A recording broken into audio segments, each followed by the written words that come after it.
কোরআনের বর্ণনায় পাহাড়ের গঠন প্রক্রিয়া। কোরআনের অসংখ্য মুজিজার মধ্যে অন্যতম একটি বিস্ময়ে লুকিয়ে রয়েছে দুটি শব্দের শিল্পসম্মত ব্যবহারে, নাসাবা স্থাপন করা ও আলোকা নিক্ষেপ করা। যদিও এ দুটি শব্দ একসূত্রে গাঁথা, তবে তাদের অর্থ ও প্রয়োগের মধ্যে সূক্ষ্ম পার্থক্য এক অনন্য সৌন্দর্য সৃষ্টি করেছে। এই শব্দ দুটি বিশেষভাবে ব্যবহৃত হয়েছে পাহাড়ের সৃষ্টির রহস্য উন্মোচনের জন্য। কোরআনে বলা হয়েছে, আর পাহাড়ের দিকে তাকাও, কিভাবে সেগুলো স্থাপন করা হয়েছে। সূরা আল-গাশিয়া আয়াত ১৯। অন্য আরেক জায়গায় এসেছে, তিনি পৃথিবীতে সুদলি পাহাড় স্থাপন করেছেন, যাতে পৃথিবী তোমাদের নিয়ে নড়ে না যায়। সূরা আন-নাহল আয়াত ১৫। কোরআনের শব্দগুলোর গভীরতা ও আধুনিক বিজ্ঞানের সঙ্গে তার তুলনা করলে বোঝা যায়, প্রতিটি শব্দ কতটা পরিপূর্ণ, অর্থবোধক ও প্রাসঙ্গিক। ভূতত্ত্বের আলোকে পাহাড়সমূহ গঠন প্রক্রিয়ার ভিত্তিতে তিনটি শ্রেণীতে বিভক্ত: ভাঁজযুক্ত পাহাড়, বৃহৎ পাথুরে পাহাড় এবং আগ্নেয়গিরি পাহাড়। এখানে বিশেষভাবে লক্ষণীয়, ভাঁজযুক্ত ও বৃহৎ পাথুরে পাহাড়ের সৃষ্টি ঘটে নাসাবা অর্থাৎ স্থাপন করা বা গেঁথে দেওয়ার মাধ্যমে, আর আগ্নেয়গিরি পাহাড়ের গঠন ঘটে আলোকা অর্থাৎ নিক্ষেপ বা উদ্গীরণের মাধ্যমে। উঁচু উঁচু পাহাড় সম্পর্কে আল্লাহ তাআলা কোরআনে বলেন, তারা কি উটের দিকে লক্ষ্য করে না, কিভাবে তাকে সৃষ্টি করা হয়েছে, এবং আকাশের দিকে, কিভাবে তা ঊর্ধ্বে স্থাপন করা হয়েছে, আর পাহাড়সমূহের দিকে, কিভাবে সেগুলো দৃঢ়ভাবে স্থাপন করা হয়েছে। সূরা আল-গাশিয়াহ আয়াত ১৭-১৯। এই আয়াতে সেই পর্বতমালার প্রতি ইঙ্গিত করা হয়েছে, যেগুলো টেকটনিক প্লেটের প্লেট টেকটনিক্স সংঘর্ষ কিংবা ফল্ট ব্লকগুলোর ফল্ট প্লাক্স চলাচলের কারণে ক্রমেই উঁচু হয়। অর্থাৎ পৃথিবীর অভ্যন্তরে চলমান এই সংঘর্ষ যত দিন চলতে থাকবে, পাহাড় ততই উঁচু হতে থাকবে। অন্যদিকে আগ্নেয়গিরি থেকে সৃষ্ট পর্বতের ক্ষেত্রে দেখা যায়, যখন কোনো আগ্নেয়গিরি অগ্ন্যুৎপাত করে, তখন ভূগর্ভ থেকে উদ্গীরণ হওয়া লাভা, ছাই ও অন্যান্য উপাদান ভূপৃষ্ঠে জমা হতে থাকে। এই জমাট বাঁধা উপাদানগুলো ক্রমে এক বিশাল পর্বতের রূপ নেয়। আল্লাহ তাআলা এ সম্পর্কে কোরআনে বলেছেন, তিনি পৃথিবীতে সুদলি পাহাড় স্থাপন করেছেন, যাতে পৃথিবী তোমাদের নিয়ে নড়ে না যায়। সূরা আন-নাহল আয়াত ১৫।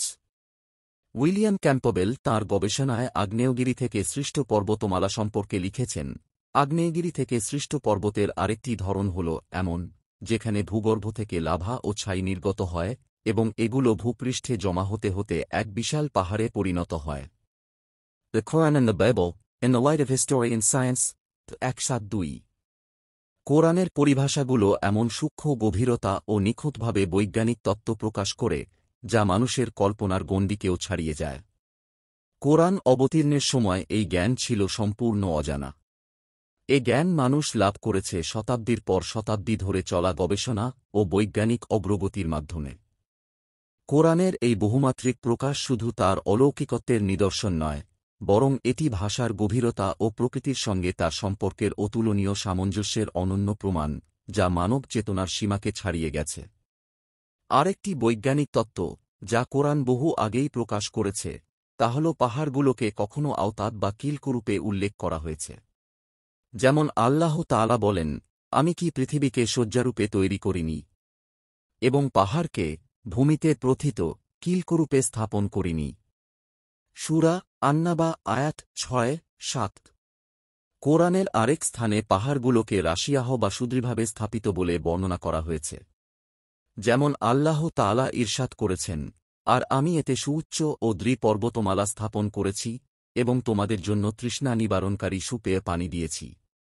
সূরা আল-মুরসালাত আয়াত ২-৭। আল্লাহ তাআলা আরও বলেন, তিনি পৃথিবীকে বিস্তৃত করেছেন এবং তাতে দৃঢ়ভাবে পাহাড় ও নদী সৃষ্টি করেছেন। সূরা আর-রাদ আয়াত ৩।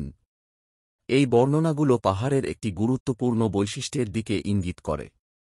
উদাহরণস্বরূপ, একটি জাহাজ যখন পানির ওপর ভাসে, তার ভারসাম্য রক্ষার জন্য নিচের অংশটি পানির গভীরে প্রথিত থাকে। তদ্রূপ পাহাড়গুলোরও এমন ভিত্তি রয়েছে, যা মাটির গভীরে প্রথিত হয়ে পৃথিবীকে ভারসাম্য ও স্থিতিশীলতা প্রদান করে।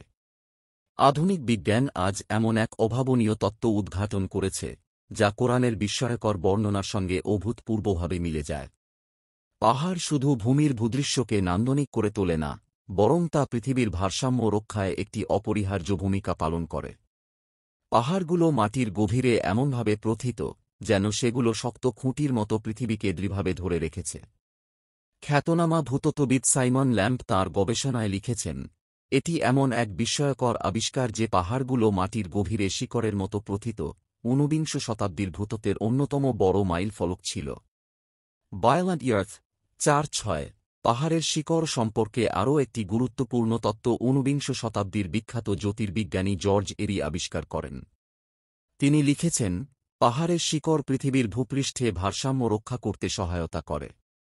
এর শিকড়গুলো ভূত্বকের গভীরে ম্যান্টল স্তরে প্রবেশ করে এবং এর উচ্চতার সঙ্গে সরাসরি সম্পর্কযুক্ত। এই প্রক্রিয়াকে ভূবিজ্ঞানীরা আইসোস্ট্যাসি বলে অভিহিত করেছেন। কোরআনে এই তত্ত্ব বা হাকিকত বহু শতাব্দী আগেই সুস্পষ্টভাবে বর্ণিত হয়েছে। আল্লাহ তাআলা বলেন, আমি কি পৃথিবীকে শয্যারূপে তৈরি করিনি এবং পাহাড়গুলোকে কিলকরূপে স্থাপন করিনি? সূরা আন-নাবা আয়াত ৬-৭। এই বৈজ্ঞানিক তত্ত্বগুলো কোরআনের অলৌকিকতার উজ্জ্বল প্রমাণ, যা মানব মনে বিস্ময় জাগায় এবং আল্লাহ সৃষ্টির গভীরতার প্রতি এক অনন্য শ্রদ্ধার জন্ম দেয়। উল্লিখিত বৈজ্ঞানিক তত্ত্বগুলো সুস্পষ্টভাবে প্রমাণ করে যে কোরআন সম্পর্কে আলী রাদিয়াল্লাহু আনহু এর উক্তি কতটা সত্য ও গভীর। তিনি বলেছেন, আল্লাহ তাআলা তাঁর পথকে তোমাদের জন্য মনোনীত করেছেন এবং তাঁর সুস্পষ্ট বিধান এবং লুক্কায়িত প্রজ্ঞার মাধ্যমে তাঁর উপদেশগুলোকে সুস্পষ্ট করেছেন। তাঁর বিস্ময়কর বিষয় কখনো শেষ হবে না এবং তাঁর আশ্চর্যতাগুলো কখনো নিঃশেষ হবে না। নাহজুল বালাগা পৃষ্ঠা ২১২। এই বাণীর মর্মার্থ আজ বৈজ্ঞানিক আবিষ্কারের আলোতে আরও উজ্জ্বল হয়ে উঠেছে। কোরআনের প্রতিটি শব্দ, প্রতিটি উপমা এবং প্রতিটি ধারণা এক অপার রহস্য ও জ্ঞানের ভাণ্ডার, যা যুগে যুগে মানুষকে বিস্মিত করেছে এবং করবে। এর অভ্যন্তরীণ প্রজ্ঞা ও বাহ্যিক নির্দেশনা এমনভাবে একে অপরের সঙ্গে সংমিশ্রিত যে তা আল্লাহর ঐশী জ্ঞানের এক মহিমাময় প্রকাশ হয়ে মানুষের হৃদয়ে অনুপ্রেরণা জাগায়। মোটো কথা, এই অসাধারণ তত্ত্ব, যা আজকের বিজ্ঞান আবিষ্কার করেছে, তা কোরআনে বহু শতাব্দী আগে থেকেই সুস্পষ্টভাবে উল্লেখ আছে। আল্লাহ সবাইকে সঠিক জ্ঞান দান করুন এবং জীবনের সর্বত্র দিন মেনে চলার তৌফিক দিন। আমিন। দিন প্রচারের উদ্দেশ্যে ভিডিওটি শেয়ার করুন। লাইক, কমেন্ট, ফলো এবং চ্যানেলটি সাবস্ক্রাইব করে পাশে থাকবেন। জাযাকাল্লাহু খাইরান।